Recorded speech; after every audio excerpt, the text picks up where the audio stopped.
حق جل شانه د سود ذکر کوي، د سود حرمت بیاني. نو مخې ته ذکر شو چې صدقات او زکات دا چې سړی د خپل مال نه ورکوي نو په ظاهري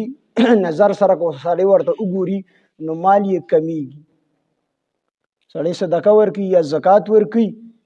نو دې چې کله دغه مال ورکوي نو په ظاهري نظر سره د مال کمیږي، اگر چې په حقیقت کې د مال زیاتیږي په صدقې سره. او سودو چې څوک کوي نو په ظاهري نظر سره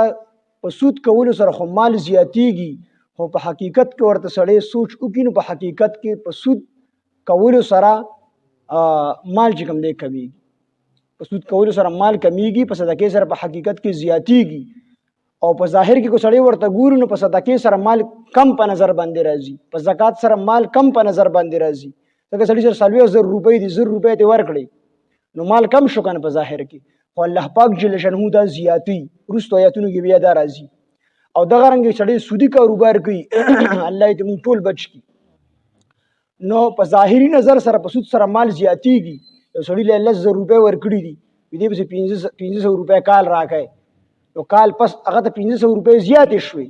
نو په ظاهري نظر سره خو دا پیسې زیاتې شو، په حقیقت کې دا کمیږي. الله ولا داسې اسباب پیدا کړي چې دې پوهېږي نه دنه پیسې لګي. نو دې آیاتونو کې الله پاک جل شانه د سود حرمت بیاني. الذين ها کسان یاکلون چې اخلي چې خوري، یعنی چې اخلي الربا سود. ربا چې کوم دی دا زیادت ته ویل شي، سود ته ویل شي. لا یقومون دوی به نه ادریږي، لا یقومون دوی به نه ادریږي په ورځ د قیامت باندې الا مگر کما پشان د هغه کس، کما لکه څنګه چې یقوم الذي ادریږي ها کس یتخبطه الشیطان چې هغه لیونی کړي وي شیطان من المس په لاس لګولو سره. د دې کس سزا به دا وي سودخور چې دی په ورځ د قیامت کله د قبر نه پاسي کنه دی په داسې حالت کې پاسي لکه څرنګه چې په سړي باندې پیریان راغلي. یتخبطه الشیطان من المس، لکه دی چې لیونی کړي شیطان، د شیطان د وجې نه دی لیونی شي، د پیریانو د وجې نه. پیریان چې سړي باندې راشي دی منډې هم وي، چغې هم وي، او هر ټایم اوتر هم وي، اوچتېږي رالګي هم. نو دغه شان چې دا دی د قبر نه پاسي په ورځ د قیامت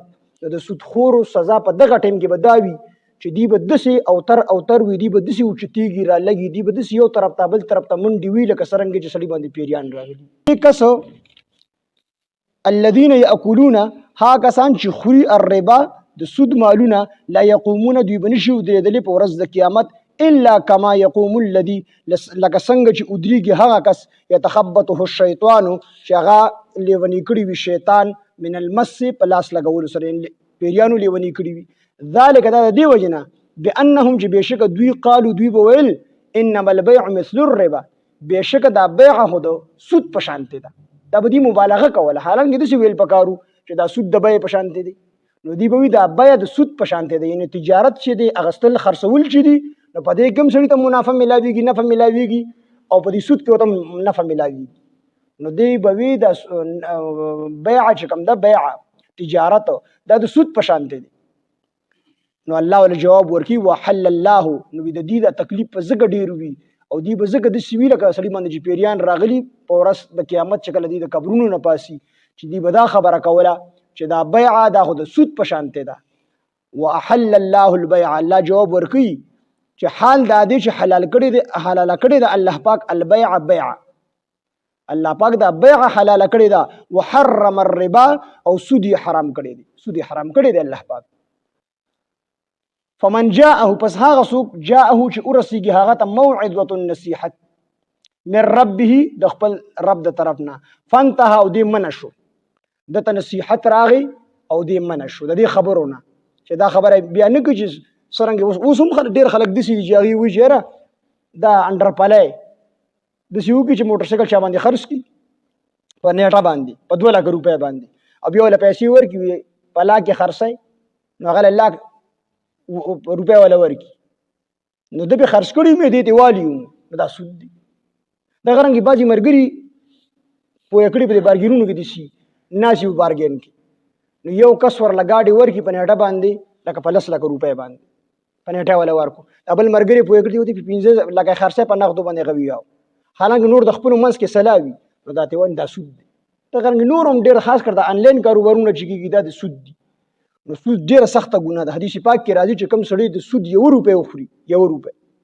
نبی علیه السلام فرمایي دا د څه دی لکه دی چې او یا کرتا د خپل مور سره بدکاری وکړي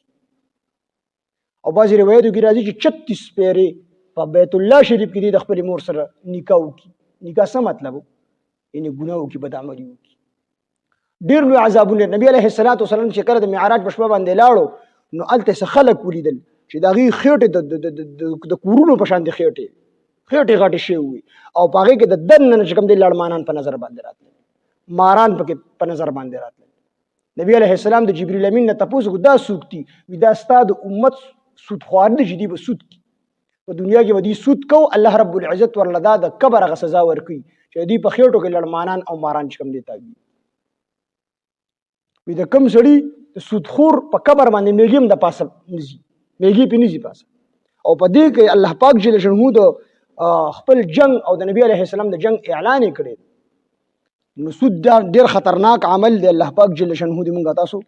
دغه نه وساتي او څوک چې سود کوي الله پاک جل شانه دې هغې له د توبې توفیق ورکړي نو فمن جاءه پس هغه څوک چې ورسیږي هغه ته موعظة نصیحت من ربه د خپل رب د طرف نه فانتهوا دې منع شو فله نو د دپاره دما هغه څه سلفه چې تېر شوي دي د چې کوم سود کړی دی و امره او